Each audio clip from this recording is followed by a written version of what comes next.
Good morning friends, চলে আসলাম একটা নতুন ব্লগে। আজকে কি করেছি দেখুন তো, আলুর পকোড়া, পেঁয়াজ আর সঙ্গে অনেক কটা লঙ্কা তেলের উপরে ফ্রাই করে নিয়েছি।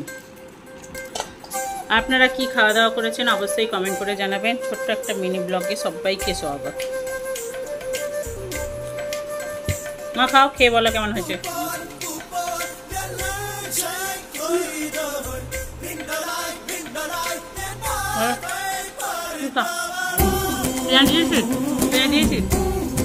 তেল নিবি, মাখিয়ে দেবে দিদি তো।